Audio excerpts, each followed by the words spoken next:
किरोड़ीलाल मीणा की अपनी ही सरकार के भीतर घेराबंदी हो रही है तो हनुमान बेनीवाल राष्ट्रीय लोकतांत्रिक पार्टी के सुप्रीमो की बीजेपी और कांग्रेस दोनों घेराबंदी कर रहे हैं। राजस्थान उपचुनाव के अंदर नागौर की खींवसर से हनुमान बेनीवाल की पत्नी हार जाती हैं। वही खींवसर जो राष्ट्रीय लोकतांत्रिक पार्टी का पिछले 16 साल से गढ़ था, हनुमान बेनीवाल का गढ़ था। दौसा से किरोड़ीलाल मीणा के भाई जगमोहन चुनाव हार जाते हैं। वही जगमोहन जो साई की तरह किरोड़ीलाल मीणा के साथ रहते हैं, वही जगमोहन जिनकी हार के बाद किरोड़ीलाल मीणा ये कहते हैं कि जब उऋण होने का समय आया, जब अपने भाई का ऋण उतारने का समय आया, तब अपनों ने ही घात लगा करके चुनाव हरवा दिया। इन दोनों हार के बाद में जिस तरीके के परिणाम आए हैं, उसके बाद यह चर्चा आम हो चुकी है कि क्या राजस्थान की राजनीति में अब किसी तरह के बदलाव के संकेत मिल रहे हैं। क्या जातियों के जो बड़े नेता थे, राजस्थान की राजनीति वैसे मोटे तौर पर जातीय क्षत्रपों का एक लंबा चौड़ा राजस्थान के अंदर इतिहास रहा है।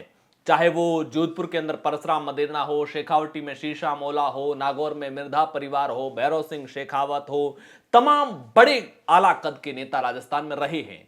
लेकिन मौजूदा दौर में किरोड़ीलाल मीणा, हनुमान बेनीवाल, राजकुमार रौत एक नए क्षेत्रीय क्षत्रप के तौर पर, रविंद्र सिंह भाटी जैसे तमाम चेहरे हैं। हालांकि राजकुमार रौत और रविंद्र सिंह भाटी को अभी तक सस्टेनेबिलिटी प्रूव करनी है। वो पिछले कुछ सालों में तेजी से उभरे हुए नेता है, जबकि हनुमान बेनीवाल और किरोड़ीलाल मीणा जैसे नेता जिन्होंने पिछले 2-2.5 दशक 3 दशक के अंदर खुद को राजस्थान की राजनीति में एक तरह से साबित किया है कि उनकी भी राजस्थान की राजनीति मजबूत पकड़ है, वो किसी एक जाति के, किसी एक वर्ग के मजबूत नेता है। लेकिन पिछले कुछ समय में उनकी जो सियासी जमीन है वो धीरे धीरे दरकने लगे हैं। दरअसल किसी भी बड़े कद के नेता समय समय के साथ में सबकी राजनीतिक जमीन खिसकी है। परसराम मदेरणा के राजनीतिक करियर को किस तरह से हाशिए पर ढकेला गया, शीशा मोला के राजनीतिक करियर को किस तरह से हाशिए पर ढकेला गया, ये सब जानते हैं।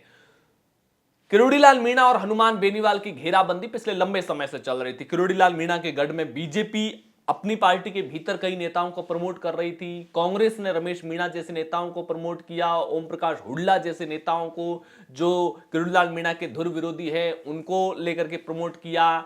मीणा हिंदू है कि नहीं है, इस मुद्दे पर कई नेता, मीणा समाज के ही नेता किरोड़ीलाल मीणा के खिलाफ होते हैं और उनको थपकी मिलती है प्रदेश स्तर के नेताओं से। ठीक उसी तरह हनुमान बेनीवाल की राजनीतिक जमीन खिसकाने के लिए बीजेपी को जब अपने सारे प्रयोग विफल हो गए तो ज्योति मिर्धा के साथ हाथ मिलाना पड़ा। ऐसा लगा कि जो मिर्धा परिवार से आने वाले बड़े चेहरे को वहां पर ला करके फिर हनुमान बेनीवाल की पार्टी के भीतर घात लगाने की कोशिश की गई। रेवत राम डांगा को लंबे समय तक इस बात के लिए बीजेपी के कई बड़े नेता मनाने में लगे रहे कि आप बीजेपी के साथ आइए, आपको हम खींवसर के अंदर जिस तरीके के राजनीतिक भविष्य उनको दिखाया गया। जब राजस्थान में अशोक गहलोत सरकार थी तो हनुमान बेनीवाल के प्रभाव को कम करने के लिए बार बार वहां के जो नागौर के स्थानीय जाट लीडरशिप थी उनके साथ उनके टकराव को खड़ा किया गया। हनुमान बेनीवाल को काउंटर करते हुए दूसरे जाट नेताओं की सिफारिश पर वहां पर काम हो रहे थे। हरीश चौधरी जो हनुमान बेनीवाल के धुर विरोधी एक तरह से राजनीतिक रूप से देखे जाते हैं, बाड़मेर के बायतू से विधायक, उसमें राजस्व मंत्री थे, उनको नागौर का प्रभारी मंत्री बनाकर के अपनी छाप छोड़ने की कोशिश की गई। तो क्षेत्रीय क्षत्रपों को नियंत्रण करने के लिए प्रदेश स्तर की लीडरशिप ने हमेशा से कोशिश की है और वो कोशिश किरोड़ीलाल मीणा और हनुमान बेनीवाल के साथ भी लंबे समय से चल रही थी।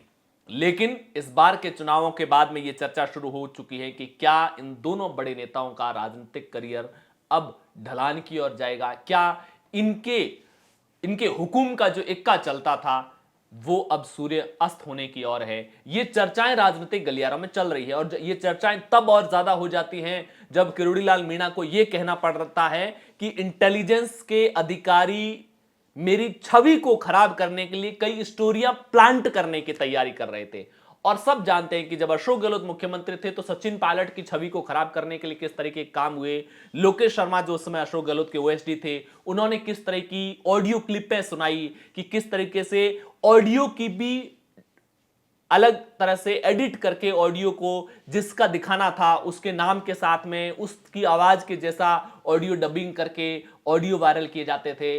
इंटेलिजेंस के इनपुट के आधार पर किस तरह से राजद्रोह के मुकदमे दर्ज किए जाते थे और वैसी ही तस्वीर जब किरोड़ीलाल मीणा को यह कहना पड़ता है कि मेरी छवि, हालांकि किरोड़ीलाल मीणा का अपना इंटेलिजेंस राजस्थान सरकार के इंटेलिजेंस से हमेशा तगड़ा रहा है, चाहे वो अशोक गहलोत मुख्यमंत्री हो या भजनलाल मुख्यमंत्री हो। और किरोड़ीलाल ने इंटेलिजेंस के अधिकारियों की अगर कोई प्लानिंग थी तो उसके कामयाब होने से पहले ही उसे एक्सपोज कर दिया।